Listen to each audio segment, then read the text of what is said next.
Apreciados amigos, apreciados hermanos que están con nosotros, sean bienvenidos realmente a esta serie profética Manteniendo la Fe que estamos llevando a cabo en esta semana. El Señor nos ayude para seguir en el desarrollo de estos estudios. El tema en esta noche se titula Las dos bestias de Apocalipsis 13, primera parte. Espero estar con ustedes, se unan conmigo, inviten amigos, familiares y que las ricas bendiciones del cielo estén con nosotros a medida que ustedes escuchan y abren la palabra del Señor para comprenderla. A lo largo de los últimos años se han encontrado animales con dos cabezas, como estos que ustedes están viendo aquí. Y las personas cuando encuentran estos animales no saben cómo tratarlos, no saben cómo reaccionar. Algunos han intentado darles comida, pero las cabezas empiezan a luchar.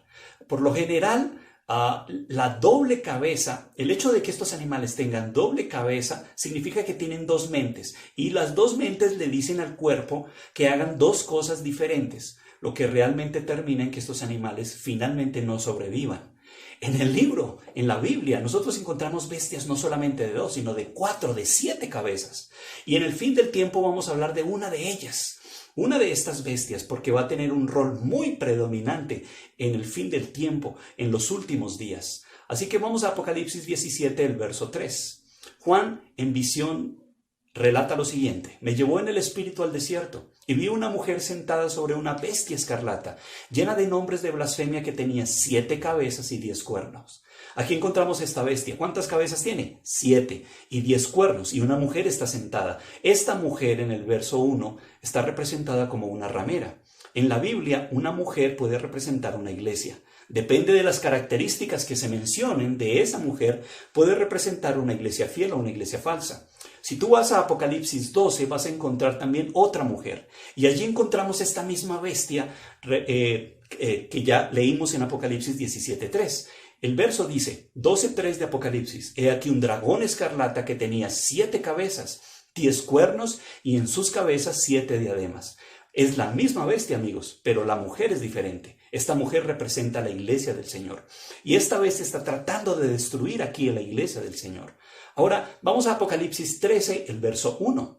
Me paré sobre la arena del mar y vi subir del mar una bestia que tenía 7 cabezas, 10 cuernos, y en sus cuernos 10 diademas, y sobre sus cabezas un nombre blasfemo. Amigos, es la misma bestia que hemos leído en Apocalipsis 12 y en Apocalipsis 17. Y sabemos que este es un poder no bueno, porque está blasfemando. Y la blasfemia es algo que desagrada y degrada al Señor. Ahora, se han colocado a lo largo de los años muchos nombres para saber quién es esta bestia, porque sabemos que este es el anticristo del fin. Muchos han dicho que es Bill Gates, otros Ronald Reagan, otros el príncipe Charles, Henry Kissinger, Bill Clinton, George Bush, etc. Pero en esta noche no vamos a adivinar, amigos.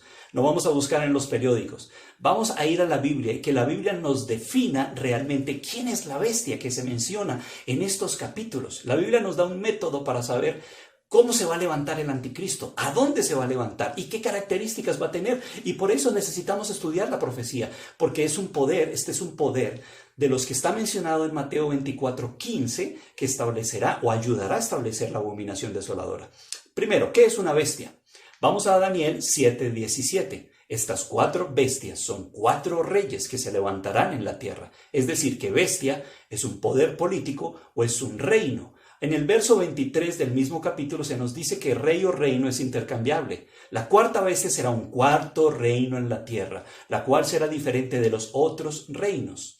Ahora, en este tiempo en el que vivimos, los países están representados también por animales, así que es algo muy común entender esto. Por ejemplo, Estados Unidos hemos dicho que está representado por el águila, ¿ok? En el billete del dólar. Rusia está representada por un oso en la bandera. Inglaterra está representada por un león. Y el dragón está simbolizando o está representando a China. Así que es muy común en este tiempo, los países también están representados a través de animales o bestias. Ahora vamos a Daniel capítulo 7, el versículo 2 y el verso 3. Vi en mi visión de noche que los 4 vientos del cielo agitaban el gran mar, y 4 grandes bestias diferentes una de la otra subían del mar. Aquí Daniel estaba durmiendo y en ese sueño él ve 4 bestias que salen del mar. Ya sabemos que es una bestia. Ahora, ¿qué es el mar? ¿O qué representa el mar? ¿Y qué representan los vientos? Porque dice que subía del mar y los vientos y 4 vientos estaban agitando ese mar. En Apocalipsis 17, verso 15, se nos dice: las aguas donde la ramera se sienta son pueblos, naciones y lenguas. Así que, ¿qué es mar? Representa naciones, lenguas, personas. ¿Y qué son los vientos? Los vientos, según Apocalipsis 7, verso 1 al 3, tú puedes ir allí y leer y vas a ver que los vientos son símbolo de guerras, son símbolo de desastres naturales. Ahora, en el mismo libro de Daniel hubo un rey que tuvo un sueño también, porque él quería conocer el futuro, y el Señor se lo mostró. Y en Daniel capítulo 2 tú puedes ir allí, y vas a ver que este hombre, este rey, el rey de Babilonia, Nabucodonosor, tuvo un sueño. No podemos leer todo el capítulo entero en esta noche, pero te invito a que lo leas con calma en tu casa, en tu hogar, con los tuyos. Y este rey tuvo un sueño, y él vio una estatua de diferentes metales. La cabeza era de oro, el pecho y los brazos de plata, el vientre y los muslos de bronce, las piernas de hierro. Y él vio que los pies eran de hierro con barro. Sabemos que esta estatua está representando 4 imperios que se levantarán en el fin del tiempo para perseguir al pueblo del Señor. La cabeza de oro está representando a Babilonia, como ustedes están viendo en esta imagen, en esta gráfica. En Daniel 7, Babilonia está representada por un león con alas de águila. El pecho y los brazos en la estatua está representando a los medos y los persas. En Daniel capítulo 7, nosotros encontramos que los medos y los persas están representados por un oso. El vientre y los muslos de esta estatua están representando a Grecia, que en Daniel 7 es un leopardo con 4 cabezas y 4 alas de águila. Las piernas, que son de hierro, están representando a Roma, que en Daniel 7 es la 4ª bestia, que es la más espantosa, que Daniel también en sueños vio, y que iba a tener el predominio del mundo más que las anteriores. Y luego en Daniel 2 encontramos que Nabucodonosor, en el sueño, refiriéndose a la estatua, él ve que los pies también son de hierro, pero tienen una mezcla o tienen un elemento nuevo, que es el barro. Muy bien, vamos a ver todo esto a lo largo de este estudio. Muy bien, en Daniel capítulo 7, verso 7, refiriéndonos a la última bestia que vio Daniel y que está representada en la estatua por las piernas de hierro. Dice allí, 7:7 de Daniel: después de esto miraba yo en las visiones de la noche, y aquí la 4ª bestia, espantosa, terrible, en gran manera fuerte, tenía unos dientes grandes de hierro, devoraba y desmenuzaba y las obras hollaba con sus pies. Era muy diferente de todas las bestias que vi antes de ella, y tenía 10 cuernos. Esto está representando a Roma, porque Roma destruyó a Grecia. El imperio que siguió después de Grecia fue Roma. Y estos 4 imperios, Babilonia, Medo-Persia, Grecia y Roma, se mencionan en la profecía porque tuvieron que ver con el pueblo de Dios. Obviamente hubo muchos otros imperios en el mundo, pero muchos de esos no tuvieron que ver con el pueblo del Señor, solamente estos 4 imperios, y porque se establecieron en el Medio Oriente. Ahora, Roma fue un imperio muy violento, fueron despiadados. Decidieron conquistar donde quiera que fueran y aplastaban todo a su paso. En Daniel 2, verso 40, refiriéndose a este imperio, dice: y el 4º reino será fuerte como el hierro.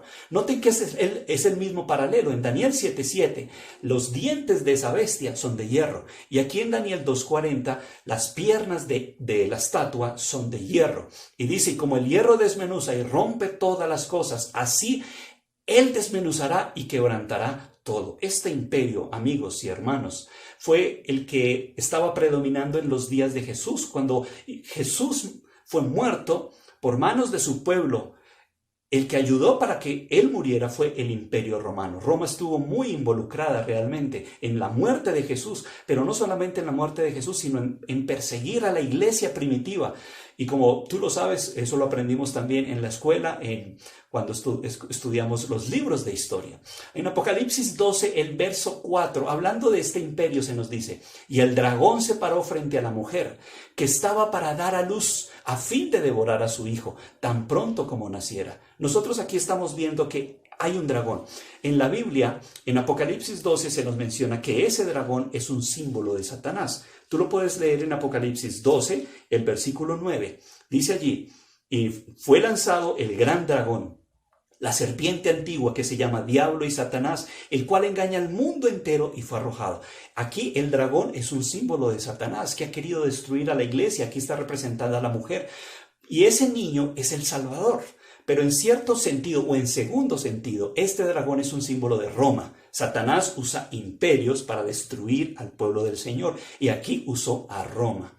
Ahora, en Daniel 7, verso 7, se nos dice que esta bestia que tenía dientes de hierro, o sea, Roma, tenía 10 cuernos en su cabeza. Resulta que esos 10 cuernos son reinos también. Daniel 7, el verso 24 se nos dice, los 10 cuernos significan que de aquel reino se levantarían 10 reyes. Y si tú miras en la historia, apreciado amigo, Roma es la única potencia que se dividió en 10 reinos por la invasión de las tribus bárbaras que la sitiaron desde el norte en el siglo III. Y esto produjo con el paso de los años su caída final en el año 476. Aquí ustedes están viendo en la imagen quiénes fueron esas tribus bárbaras. Germanos, vándalos, suevos, sajones, burgundios, érulos, ostrogodos, visigodos, lombardos, francos.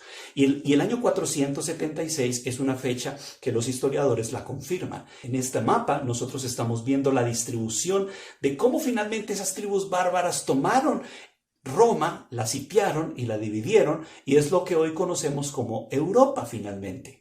Ahora, con la destrucción o con la invasión de estas tribus bárbaras, finalmente el imperio romano se dividió en dos partes, que fue el imperio del occidente y el imperio del oriente. En el imperio del occidente estaba la capital, que era Roma, pero finalmente Constantino en ese tiempo movió la capital de Roma a Constantinopla, y eso ayudó para la decadencia final de Roma. Por eso, en Daniel 2, tú vas a encontrar que la estatua tiene 2 piernas y las 2 piernas son de hierro porque están representando las 2 capitales también que tuvo Roma. Una capital en Roma y la otra en Estambul, Constantinopla. Pero realmente también está simbolizando que Roma tuvo 2 fases. Una fase que fue la fase de los Césares o el imperio político de los Césares. Y el otro, el imperio político sacrosanto de los papas.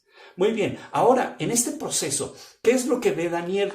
Después de que él ve que de esta bestia que es Roma, ella se divide en 2. Vamos a leer Daniel 7:8. Mientras yo contemplaba los cuernos, he aquí que otro cuerno, uno pequeño, crecía entre ellos, y delante de él fueron arrancados 3 de los cuernos anteriores. Y he aquí que en este cuerno había ojos como de hombre y una boca que hablaba arrogancias. O sea, surge un cuerno pequeño, derriba 3 de ellos para poder surgir. Y luego en el verso 25 se nos dice cuál iba a ser la característica de ese cuerno pequeño. Hablará palabras contra el Altísimo, a los santos del Altísimo quebrantará y pensará en cambiar los tiempos y la ley. Así que vemos varias características acá de este cuerno pequeño. La cuarta bestia está representando a Roma en primer lugar, ¿ok? Y ese cuerno pequeño, por lo tanto, tiene que ser un poder romano. 2. Los 10 cuernos son las 10 divisiones de la Europa occidental, por lo que el cuerno pequeño debe surgir en Europa occidental. Tercero, el cuerno pequeño se levanta después de los 10 cuernos. Los 10 cuernos se completan, o la división de Roma, se completa en el año 476, lo que significa que este cuerno pequeño debe levantarse después de esta fecha del año 476. Ahora, para ver un poquito más de este cuerno pequeño, vamos a Apocalipsis 13 ahora.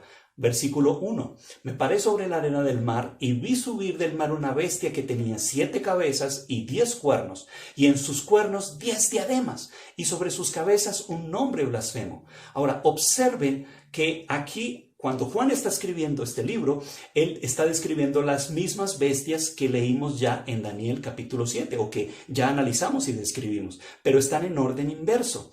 Cuando Daniel ve la visión, o cuando estudiamos Daniel, en el libro de Daniel, y vemos, y Daniel tiene el sueño, él ve, está en ese momento teniendo el sueño en el imperio de Babilonia.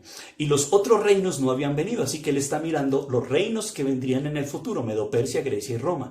Pero cuando Juan está escribiendo su libro, esos reinos ya han pasado, y él está viviendo en el imperio de Roma, la Roma de las piernas, la Roma de los Césares. Por lo tanto, el orden está inverso y él está mirando hacia atrás. ¿Ok? Ahora, aquí ustedes pueden encontrar una imagen donde hacemos una comparación de Daniel 7 con Apocalipsis 13 para que ustedes vean que son los mismos reinos. En Daniel 7 hay un león, en Apocalipsis 13 también hay un león. En Daniel 7 hay un oso, en Apocalipsis también. En Daniel 7 hay un leopardo, un dragón, hay cuernos y hay un cuerno pequeño que tiene una boca y habla blasfemias. En Apocalipsis 13 también encontramos dragón, cuernos y bestia. Ahora, ¿qué poder representa este cuerno pequeño de Daniel 7, que es el mismo de Apocalipsis 13? Porque este poder de Apocalipsis 13 ha absorbido las características de las otras bestias. Por eso tiene características del león, del oso, del leopardo, etc. ¿Qué realmente representa este cuerno pequeño o esta bestia de Apocalipsis 13:1? Bueno, quisiera decirles que todas estas características están reunidas mostrando que es el sistema católico romano o el sistema papal. Pero de paso déjenme decirles que estamos hablando no de individuos. Sabemos que en la Iglesia Católica hay muchas almas fieles. Sabemos que hay almas que están buscando sinceramente al Señor y también gimen y claman en sus iglesias. El Señor tarde que temprano estará con ellas y ellos tendrán que salir para unirse al remanente fiel, al verdadero pueblo del Señor. Así que aquí, en este momento, estamos hablando no de personas individualmente, sino de sistemas, de organizaciones. ¿Ok? Eso tiene que estar muy claro. Ahora, esta bestia de Apocalipsis 13:1 se le da algo. ¿Y quién es el que le da ese algo? Vamos a ver el verso 2. Y el dragón le dio su poder, su trono y grande autoridad. Resulta que Roma tuvo dos fases, una fase papal, una fase imperial y una fase papal. En la fase papal o imperial, Roma adoraba muchos dioses. Pero con el paso del tiempo, muchos de estos emperadores que eran paganos, uno de ellos llamado Constantino, se convirtió al cristianismo y se bautizó, supuestamente. Y cuando se convirtió al cristianismo, ayudó para que la persecución romana contra el cristianismo cesara. Y esa conversión ayudó para que el cristianismo empezara a ser aceptado en el Imperio Romano. Así que la Roma pagana le da un nuevo ímpetu al cristianismo y el judaísmo es aceptado. Pero esto trae consecuencias también. Aunque el Constantino legalizó el cristianismo oficialmente, trajo muchas consecuencias. Su madre, por ejemplo, era cristiana y casi de la noche a la mañana, apreciados amigos, se puso de moda en Roma ser cristiano. Y todo el gobierno, con el paso del tiempo, también quería ser cristianos. Y de repente también todos los sacerdotes que eran en un tiempo paganos, también desearon convertirse. Y ellos se preguntaron, bueno, ¿y qué vamos a hacer con nuestros dioses? Ellos tenían muchos dioses, Mercurio, Apolo, Zeus, Júpiter, pero resulta que todos estos dioses que estaban en el panteón romano empezaron a dársele nombres cristianos, para que el cambio no fuera drástico para los paganos que estaban adorando esta clase de dioses. Y estos ídolos empezaron a llamarse de un momento a otro Pedro, otro Santiago, otro Juan, otro Jesús y otro María. Por ejemplo, en esta imagen que ustedes están viendo aquí esta es una estatua supuestamente de Pedro, pero realmente es más vieja que Pedro, porque realmente no es la estatua de Pedro, sino es la estatua de Júpiter. Y ustedes están mirando cómo él tiene una aureola arriba. Ahora eso es un símbolo pagano, es el símbolo del sol. Y de tantos besos que le han dado a esta imagen, su dedo está ya carcomido. Cuando el emperador Constantino trasladó la capital de Roma a Constantinopla, parecía que Roma iba a perder su poder. Porque por las invasiones de los bárbaros, la situación económica, política de Roma se trastornó completamente. Pero los obispos en sus localidades, los sacerdotes que estaban allí en sus localidades empezaron a tener un predominio y la gente empezó a buscarlos a ellos para protección civil, para protección religiosa. Y con el paso del tiempo los obispos empezaron a tener un dominio fuerte en Roma. Y esto es lo que conlleva esa transición de la Roma pagana o la Roma imperial a la Roma papal. En este libro, Churches and Churches, página 42, página 43, leemos: de las ruinas del Imperio Romano crecería un nuevo poder de Estado, de los cuales el punto central sería la sede papal. Por lo tanto, inevitablemente resultó una posición nueva, sino mejor que la primera. Así que se establece una transición y los historiadores han confirmado esto. Por ejemplo, en este libro que ustedes están viendo acá del cardenal Gibbons, él dice: nosotros no negamos que muchas de las cosas del Imperio Romano nosotros las adoptamos, las cristianizamos, las bautizamos y las hicimos cristianas. La Iglesia Católica no era más que el Imperio Romano bautizado. El oficio del César fue perpetuado en el oficio del Papa. Aquí está confirmado por la historia. Entonces los Césares fueron pasados a los papas. Los papas pasaron a tener el oficio de los emperadores. La Iglesia Católica en este otro libro dice, solapadamente tomó el lugar del Imperio Romano mundial, y en verdad es su continuación. El imperio no ha perecido, sino que se ha realizado una transformación. Ahora vamos a ver otras características que esta bestia iba a tener. Apocalipsis 17:9 nos dice, esto para la mente que tenga sabiduría. Las 7 cabezas son 7 montes sobre los cuales se sienta la mujer. Así que esta bestia está sentada sobre 7 montes. Ahora esta mujer está sentada sobre 7 montes. ¿Y quién es esta mujer? Vas a Apocalipsis 17:18 y dice, la mujer que yo vi es la gran ciudad que reina sobre los reyes de la tierra.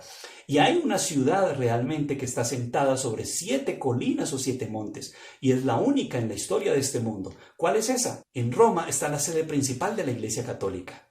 Es un estado independiente. Ahora noten una cosa, es de 44 hectáreas, el Vaticano, es de 44 hectáreas. Es el estado más pequeño del mundo. La ciudad del Vaticano tiene sus propios embajadores, que se llaman nuncios, a otras naciones. Tienen su propia moneda, tienen su propio departamento de policía, tienen sus propios bancos, su propio correo, sus propias leyes civiles, su propio idioma. Es decir, dentro de Italia nosotros encontramos otro estado. Dentro de un estado hay otro estado que es independiente de Italia, que es el Vaticano. Y tiene lo que ya mencioné, tiene leyes civiles, sus propias leyes civiles, propio idioma, y es una iglesia, pero también es un estado político. ¿Ok? Se combina allí la Santa Sede y también que la parte religiosa, pero también la parte política. Y el que preside sobre ambas partes es el Papa. Es decir, que Roma papal es un sistema amalgamado, combinado. Es un Estado y es una iglesia mezclados en uno. Y dicho sea de paso, amigos, la Iglesia Católica durante su historia ha profesado tener 2 espadas, que es la espada civil o el poder político y la espada religiosa. En Daniel capítulo 2 nosotros vemos que los pies de esta imagen tienen una combinación de hierro con barro. El barro en la Biblia siempre es símbolo del hombre, de la iglesia débil, de Dios. Y el hierro es la parte política. En el fin del tiempo habría una unión, está predicho, entre lo político y lo religioso y se mezclará. ¿Ok? Ahora, esto mismo está en Apocalipsis 17, cuando esta mujer está sentada sobre una bestia. La mujer es la parte religiosa y la bestia es la parte política. Muy bien, ahora vamos adelante. Apocalipsis 17, el verso 4, nos da otras características. Esta mujer estaba vestida de púrpura, escarlata, adornada con oro y preciosas perlas. Es decir, que esta iglesia es muy rica y usa colores púrpura y el escarlata. Así que el púrpura y el escarlata son los colores oficiales de la jerarquía de la Iglesia Católica Romana. Los cardenales usan el escarlata y los arzobispos visten de púrpura y el Papa muchas veces usa ambos. ¿Ok? Ahora se nos dice que tiene perlas preciosas. Ustedes no saben cuánto es el oro que tiene el Vaticano, es innumerable. Es una de las instituciones más ricas del mundo, amigos. Ahora, tiene otras características. Dice que tiene un cáliz y en ese cáliz está lleno de abominaciones realmente. Y el cáliz es una de las copas de los utensilios más sagrados que tiene la Iglesia Católica Romana. Ahora, ¿cuántos se maravillarían por esta bestia? Apocalipsis 13, el verso 3 nos dice, y se maravilló toda la tierra en pos de la bestia. Si tú vas a Apocalipsis 13, verso 7, también nos dice que toda nación, tribu, lengua y pueblo la alabaría y estarían dándole pleitesía. Ahora vamos a hacernos la pregunta, ¿cuáles son esas blasfemias que salen de la boca? Porque Apocalipsis 13, el verso 6 nos dice, 5 y 6, se le dio boca que hablaba grandes cosas y blasfemias. Se le dio autoridad para actuar 42 meses y abrió su boca en blasfemias contra Dios para blasfemar su nombre, su tabernáculo y los que moran en el cielo. Para comprender estas características vamos a 2 de Tesalonicenses capítulo 2, verso 3 y 4. Allí nos dice, nadie os engañe en ninguna manera, porque no vendrá sin que antes venga la apostasía y se manifiesta el hombre de pecado, el hijo de perdición, el cual se opone, se levanta contra todo lo que se llama Dios y es objeto de culto, tanto que se sienta en el templo de Dios como Dios, haciéndose pasar por Dios. O sea que este poder que ya hemos venido estudiando se sentaría en el templo de Dios, haciéndose pasar por Dios, es decir, teniendo las prerrogativas de un Dios. Ahora este templo no es el templo judío, se refiere al templo de Dios, su pueblo, el pueblo de Dios. Se sentaría por encima del pueblo de Dios reclamando estas prerrogativas que le pertenecen al pueblo del que le pertenecen a Dios. Ahora, ¿qué es blasfemia? Dejemos que la Biblia nos mencione qué es blasfemia. Marcos 2, 1 al 7. Cuando él entró otra vez en Capernaum, se oyó que estaba en casa. Muchos acudieron a él, de manera que ya no cabían ni ante la puerta. Entonces vinieron a él trayendo un paralítico cargado por 4. Y como no podían acercarlo a él debido al gentío, destaparon el techo donde Jesús estaba y después de hacer una abertura bajaron la camilla en que el paralítico estaba recostado y viendo Jesús la fe de ellos dijo al paralítico: hijo, tus pecados te son perdonados. Algunos de los escribas estaban sentados allí y razonaban en su corazón: ¿por qué habla este así? Blasfemia, dice. ¿Quién puede perdonar pecados sino uno solo? Dios. Cristo tenía el derecho de perdonar pecados, pero para el pueblo judío Cristo no era Dios. Y por eso aquí bíblicamente blasfemia, ¿qué es? Cuando un hombre supuestamente dice que puede perdonar pecados. En Marcos capítulo 2, verso 7, dice: ¿por qué habla este así? Está blasfemando. ¿Quién puede perdonar pecados sino solo Dios? Ahora, la Biblia nos habla que para perdonar pecados es necesario conocer el corazón del ser humano. Primera de Reyes 8, tú vas allí, verso 38-39, se dice que el Señor puede perdonar el pecado. ¿Pero por qué? Porque solo tú conoces el corazón de los hombres. Y los papas no conocen el corazón de los seres humanos porque también son seres humanos. En este libro católico, miren cómo dice: perdonar un solo pecado requiere toda la omnipotencia de Dios. Los judíos justamente dijeron: ¿quién puede perdonar sino solo Dios? Pero lo que solo Dios puede hacer por su omnipotencia, el sacerdote también puede hacerlo diciendo: ego te absolvo a peccatis tuis. Así que ellos reconocen que ellos son Dios porque pueden perdonar el pecado. En otro libro dice: busque donde quiera, en el cielo, en la tierra, y no encontrará un ser creado que pueda perdonar al pecador. Ese ser extraordinario es el sacerdote católico. ¿Cómo les parece, amigos? Tremendo, extraordinario, espantoso, ¿no? En Juan capítulo 10, verso 30, encontramos otra definición de qué es blasfemia. Yo y el Padre, verso 30, yo y el Padre una cosa somos. Los judíos le respondieron: no te apedreamos por buena obra, sino por blasfemia, porque tú siendo hombre te haces Dios. La blasfemia siguiente, bíblicamente, es cuando un hombre, que es hombre, se hace Dios. Ahora, dejemos que los escritos católicos demuestren si esto se aplica al papado, al sistema católico romano. En este libro dijo el Papa León XIII: nosotros ocupamos en esta tierra el lugar de Dios Todopoderoso. En la Enciclopedia Católica dice lo siguiente: el Papa es igualmente monarca divino, emperador supremo, rey de reyes, señor de señores. ¡Wow! Increíble, se toman el nombre que le pertenece a Cristo para ellos. En la misma enciclopedia, en otro lugar dice: el Papa es el vicario de Cristo, solo soberano de los fieles, es rey de reyes y señor de señores. Por eso ostenta una triple corona, como rey del cielo, de la tierra y del infierno. Solo el Papa es llamado Santísimo, porque es el único que legítimamente es santo. Hermanos, qué increíble, se hace llamar Dios el Padre, le roba el título a Dios nuestro Padre que está en los cielos. Se hace llamar también Sumo Pontífice, le roba el título a Jesucristo, porque Sumo Pontífice significa unir puentes realmente, y eso es Cristo. Cristo es nuestro intercesor, nuestro intermediario ante el Padre. Se hace llamar también el vicario de Cristo, y el vicario, o el único vicario de Cristo, o representante de Cristo, es el Espíritu Santo. Así que Él se arroga los títulos que le corresponden a la divinidad, el Padre, al Hijo y al Espíritu Santo.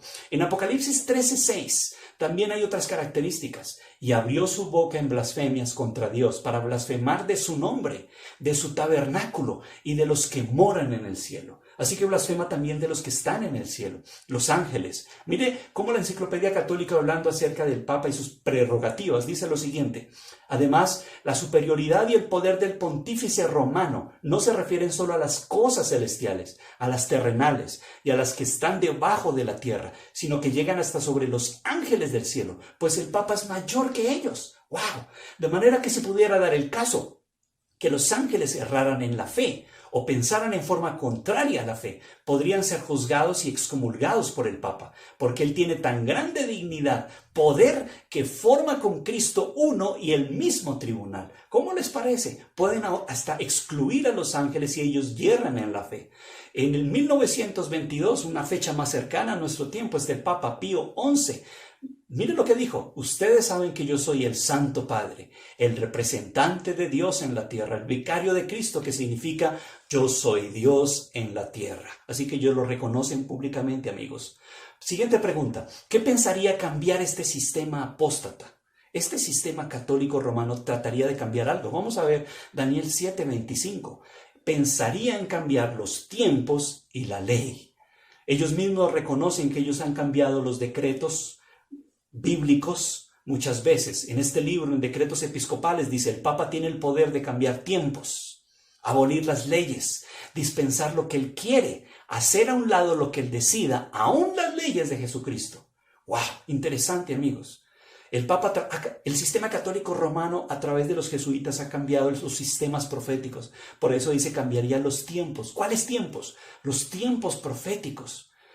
Y también cambiaría la ley de Dios. En esta imagen ustedes están viendo dos leyes diferentes. En el lado izquierdo está la ley de Dios y en el lado derecho, que ustedes van a encontrar, es la ley católica romana. Ahora, ellos hicieron el cambio a la ley del Señor. Allí encontramos el segundo mandamiento está quitado y el cuarto mandamiento está cambiado. Y al quitar un mandamiento quedaron 9 y el 10º lo dividieron en 2. Ustedes pueden verlo detenidamente.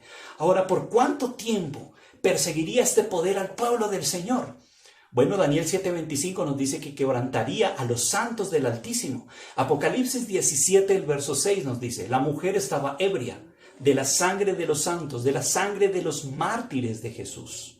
Muy bien, así que este poder perseguiría a la iglesia del Señor, quebrantaría a la iglesia del Señor. Ahora, ¿por cuánto tiempo lo haría? Dice en Daniel 7:25, después de que cambiaría los tiempos y la ley, dice que serían entregados en su mano hasta tiempo, tiempos y medio tiempo. ¿Qué es un tiempo? Tiempo representa un año de 360 días. Tiempos, 2 años o 720 días. Medio tiempo, medio año o 180 días. Si lo sumas en días, eso viene a dar 1260 días. Este sistema católico romano persiguió a la mujer por 1260 días. Aquí en Daniel 7:25 encuentras este periodo profético que es simbólico, no literal, en tiempo, tiempos y medio tiempo. En Apocalipsis 12, versos 6 y 14, encuentras este mismo tiempo, pero en días. Allí dice: la mujer huyó al desierto, donde tiene lugar aparejado de Dios, para que allí la mantengan 1260 días. La persecución de la iglesia llevó a que el pueblo del Señor fuera al desierto para escapar, para huir de la presencia de este sistema perseguidor. En Apocalipsis 12:14 se nos habla que a la mujer se le dieron 2 águilas para que fuera sustentada por tiempo, tiempos y medio tiempo. Es el mismo tiempo de Daniel 7:25. Y en Apocalipsis 13:5, para que no hayan más dudas, está dado este mismo tiempo profético en meses, dice: y le fue dada una boca que hablaba palabras arrogantes y blasfemas, y le fue dada autoridad de obrar durante 42 meses. Si un mes es de 30 días en profecía, tú multiplicas 42 por 30 y te dan 1260 días. Es el mismo periodo. Realmente, el sistema católico romano persiguió, o el Vaticano, el sistema papal, persiguió al pueblo de Dios por 1260 años, día por año, según Ezequiel 4:3. Nosotros los periodos proféticos debemos pasarlos un día por año realmente. 1260 años. La historia corrobora eso. ¿En qué año inició este periodo de persecución? En este libro, Historia de la Iglesia Cristiana, dice: Vigilio ascendió al poder papal o a la silla papal bajo la protección militar de Belisario en el año 538. Después de Cristo. Así que después del año 538 sumas 1260 y te lleva al año 1798. Durante este periodo fue el reinado del sistema católico romano, fue un poder perseguidor. En ese tiempo, durante este proceso, unió el poder civil y el poder religioso, las dos juntos. Y cuando se une la política con la religión, eso crea grandes desastres. Por eso el Señor ha dicho que la política nunca debe estar mezclada con la religión. Las iglesias no deben ser políticas. Las iglesias deben estar separadas de la política, porque cuando se unen y se mezclan estas dos cosas, que en sí pueden ser buenas, entonces crean grandes desastres, grandes persecuciones. Y durante estos 1260 años se estableció la Inquisición. Más de 40 millones aproximadamente de cristianos murieron. Cristianos como Juan Nus fueron quemados solamente por leer la Biblia, por creerla, por enseñarla. Se crearon instrumentos de tortura inimaginables. Y también en la Segunda Guerra Mundial el sistema papal ayudó y guió a Hitler. Lo guió para destruir a más de 6 millones de judíos. Fue la mujer, ese sistema papal de Apocalipsis 17, Apocalipsis 13:1, quien guió a Hitler para destruir muchos judíos cristianos alrededor del mundo.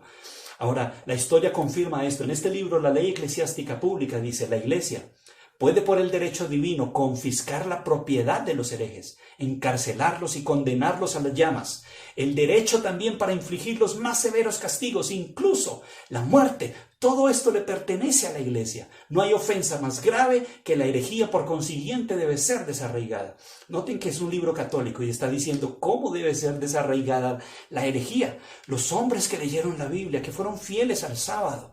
Si tú miras a lo largo de la historia los poderes que han perseguido, estos poderes bíblicos que hemos leído, han perseguido siempre a un pueblo. Y la característica de este pueblo es que siempre han guardado la ley de Dios, han guardado el sábado y fueron considerados herejes. En una revista también dice: la Iglesia ha perseguido. Solo un aprendiz, o sea, un principiante, en historia lo negaría. Cuando la Iglesia piensa que es bueno, él usó la fuerza física y la usa. Así que a lo largo de los años, de estos años de los 1260, este periodo profético, fue un poder perseguidor. Y muchos papas como Juan Pablo II y el último papa en el que se está moviendo la Iglesia Católica han pedido perdón a nivel mundial por todas estas atrocidades, realmente, pero lo han hecho con el objetivo y propósito de alcanzar las iglesias otra vez nuevamente. Aquí encontramos a Juan Pablo II en el año 2000 del jubileo. En una misa de gallo pidió perdón a nivel mundial. Aquí encontramos esta revista, dice: pido perdón por los crímenes de la Iglesia contra indígenas en la colonización, refiriéndose a Sudamérica.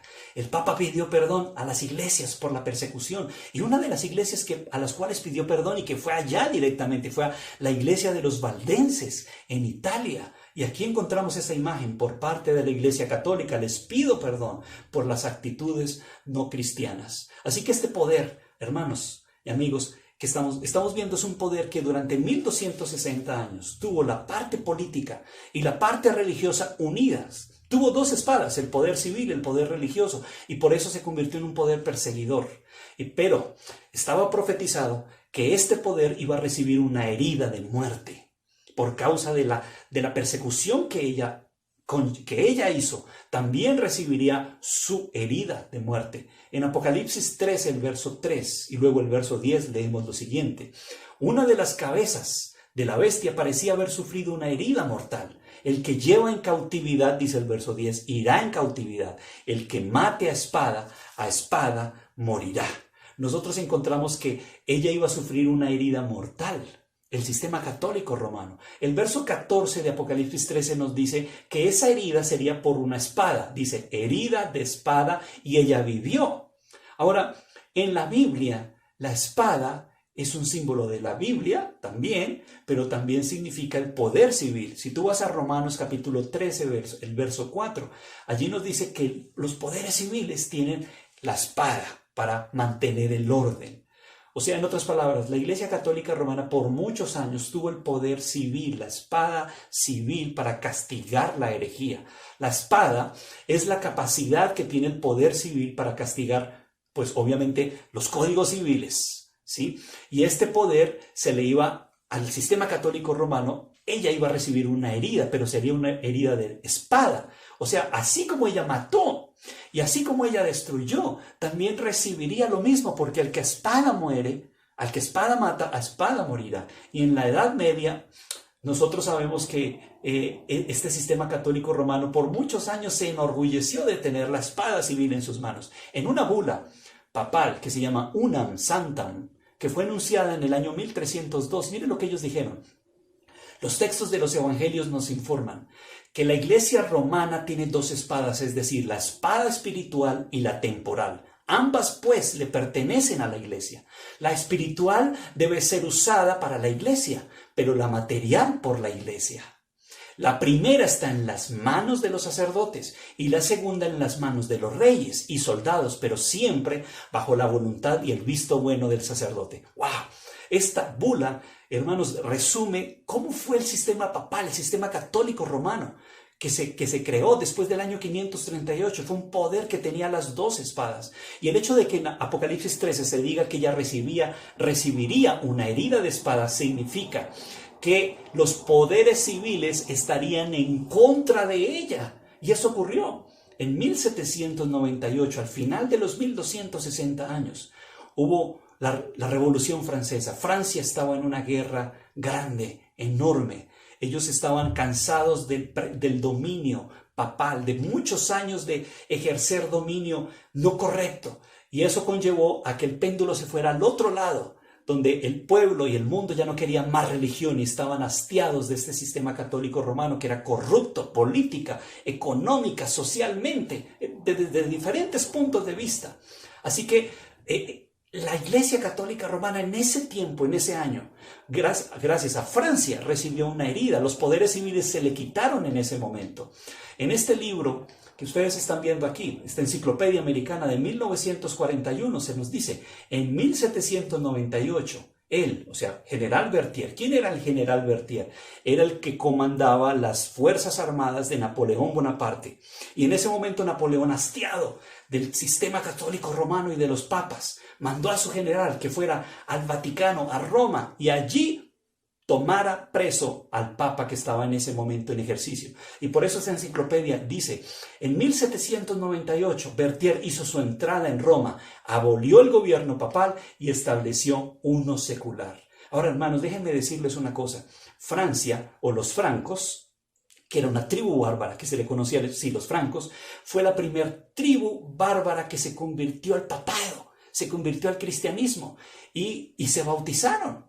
Y fue la tribu más fiel al papado durante toda la Edad Media. Fue la espada civil realmente, en otras palabras, de la Iglesia Católica Romana. Y lo interesante es que en febrero del 538, la Iglesia Católica recibe ese poder. En febrero de esa primera sistema bárbaro, los francos, para hacer su poder civil y castigar a los herejes.